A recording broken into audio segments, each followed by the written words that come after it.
Okay, so let's say that you're in your scene, you have a proxy environment set up, and you're trying to get started with some camera animation.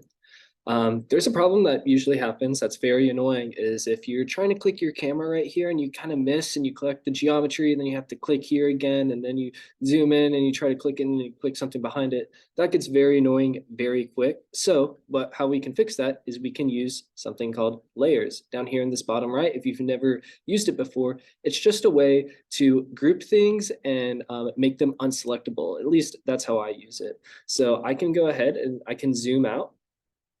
This is our scene from a short called Lost in Sound that we worked on a couple semesters ago. So now I have almost everything selected. I might have to click and drag a few more times in the scene. And then I'll just unselect my camera here. And by pressing this button in the bottom right with the a flat plane with the circle on top, it says create a new layer and assign selected objects. So we'll do that and ignore our messy layers right now, but it did create this one layer right here, which I can call environment geo. And hopefully your scene looks a lot cleaner than ours, but this is how ours looks. And we can turn off visibility. So that just turns off everything that was in that selected group. And but more importantly is what we want to do with it is make it so that all of those polygons are unselectable. So we'll click this 2 times to where that says R. And now if I try to select things, it won't let me. So that's really nice. So now I can just focus on clicking and dragging the camera because I do a lot of clicking and dragging when I do layout. Awesome. So now that we have that figured out, we're going to want to get our graph editor into our UI. We can do that by going to Windows, Animation Editor, and at the very top, there's Graph Editor. If you haven't used the graph editor, I do have a video about basics of animation that you should probably look at before going on further. If you're familiar with the graph editor, that's great, but basically it's just a visual representation of what's happening to your camera in real time. So right now we can move this camera around the scene, and if we play this, if I scrub through the timeline, you can see that our character over there is moving.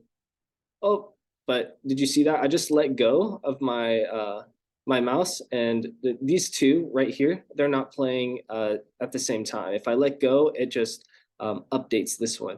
We can actually fix that because this is a very annoying issue by clicking this little button in the bottom right of the man running away from the gear. If you click that, and it should come up to this page where it's automatically on time slider. Just go ahead and scroll down and press update view to all and press save. And now it will be happening at the same time, which is very nice. You don't have to wait for it to update every time you let go of your mouse. So that was a little side tip. But anyways, back to moving the camera. So let's say we want this shot to start right here, okay? This is frame 457. So I'm gonna take this right here. I'm gonna move that to frame 457. Notice how it moves my time slider also. So I can go ahead and I can press S here. And that what S does is it sets keyframes on this camera and it sets it on every single attribute. Translate, rotate, and scale. And then we'll go forward and then we'll wait for her to stop. Okay, she stops, it looks like around frame, let's say 495.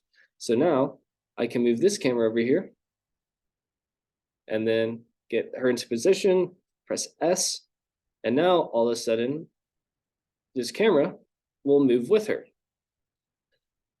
So right now, if we look at our graph editor, we can see nothing's happening on some of these. So this translate Y, nothing's happening. This translate Z, nothing's happening. But on this translate X, this is happening. That's because we're only moving on the translate X axis. So if we wanted to, I could just select all of these and delete all of them just to clean up my graph editor. We can also see that if we're looking at this, that this starts with the slow ease in and it ends with the slow ease out, which I think it looks pretty nice. And usually camera movements work a lot like that. But sometimes if you want a quick pace shot, you want the camera to already be moving. So let's say we want this camera movement to start happening faster. There's a few ways you could do this. You could grab this keyframe and move the tangent handles like that, which that's fine, but there's a button that automatically does that for you. And that's what these are up here. These will move these tangents for you. And it just makes it's just a shortcut. So let's say we want this to be moving like automatically as fast as possible linearly. Well, we'll just press that and boom. Now it just comes in as soon as we press play. It's already moving. You don't have to wait for it to ease in. One shortcut, instead of going down here and pressing play and then pause and then moving this back here and then pressing play and then pause, that can get, if you over a long period of time, that can get very annoying. I usually press Alt V. It's not spacebar. If you press spacebar, it'll do this. It's Alt V, and that will allow you to pause and play very, very easily. Cool. So that is just the basics of moving the camera. Once you do that, let's say we want some more movement in this camera. Well, let's just take it one at a time. Instead of pressing S, if I want to just, let's say I want to like move kind of from her, from a medium shot up to a close shot, I could take this translate Y and I could set a key right here at the beginning. So now I'm looking at two channels right here. Here's my translate X, here's my translate Y. I know the camera stops here at 495. So I can go ahead and set another key here. And so now this translate Y isn't doing anything yet, but I can now take this keyframe and I can say, okay, at the beginning of the shot, maybe it starts a little bit lower like that. And then same thing with, if you press F, just like pressing F in your viewport, it will resize it. It will reframe it to your graph editor. So instead of easing in, I wanted to follow the same linear pattern of this one. So I'll just go ahead and press this linear tangent. And so now it's moving and translate X and translate Y at the same time. One final thing, if we wanted to make this camera movement a little bit more elaborate, we could push in. So I'm going to use this translate Z, which is this one right here, to push in closer. So I'll do this, key that one. Now I'll look at my translate Z. We'll see where it ends. Okay, this ends at 495. So I'll go back to my translate Z. And another shortcut, instead of going up here and pressing key selected, you can just right click and press insert key, and it'll insert a key on whatever you have highlighted. So now, let's say I want to end here. I say this looks good, but maybe we should start this shot a little bit farther back. I can now just take this key and just move this key farther back like this. Again, let's make this linear, and then let's press play. Boom, now we have the camera movement. Is it a great camera movement? I don't know, that's debatable, but it's a camera movement. And then of course we could do the same thing with our rotates. That's generally how I work, is I'll just go one axis at a time and kind of refine from there. All right, I'm gonna go ahead and delete all of that. One more camera movement that I wanted to talk about that's actually really easy to do is called an orbit. So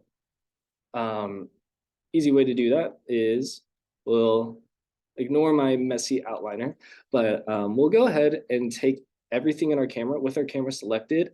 We'll just highlight everything and press 0. And that sets everything to 0. So now this camera is back at origin, where the grid is. If we take this camera and we group it by doing Command G, that'll put the camera in a group. And we, instead of moving our camera, we select our group. And we'll move this. And our camera is attached inside of our group. So we're actually moving the group right now, which is moving the camera. So now I can go ahead and I can try to position this group. Let's try to position it within her head. So we'll put this group right here. And actually, let's go to a better angle or a better pose. So we'll do it while she's screaming because that's a lot more fun. So we'll move this into here. And again, I'm moving the group, not the camera. So this group, we have a whole bunch of values in our translates. And in our camera, everything is still set at 0. So now I can select this camera, and just on my translate Z, I can move this camera back like this. And so now with this group and camera relationship, if I don't move the camera and I just rotate this group, it'll pivot this camera around the group's origin, which can get some really nice organic looking shots that would be really hard to do otherwise. So this is just a very simple orbit shot. So again, if I wanted to animate this, I can go to the beginning here.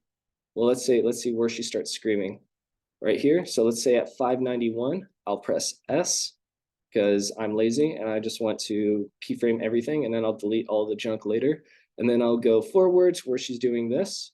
And then maybe I'll move this more like that. And then I'll press S again. I'll highlight all of it to make it linear because that's what I want to do in this instance. And now if I press Alt V to play, I have a crazy orbit shot. Now again, layout is something that takes a lot of time, and it takes a lot of refinement over days. So usually just pressing S and then moving a camera another place and pressing S, it's usually not as easy as that. As you can tell, this could probably use some work, but this is just the basics of setting up a camera and getting it to move how you want it to move in your scene. In the next video, we're going to talk about focal length, so stick around.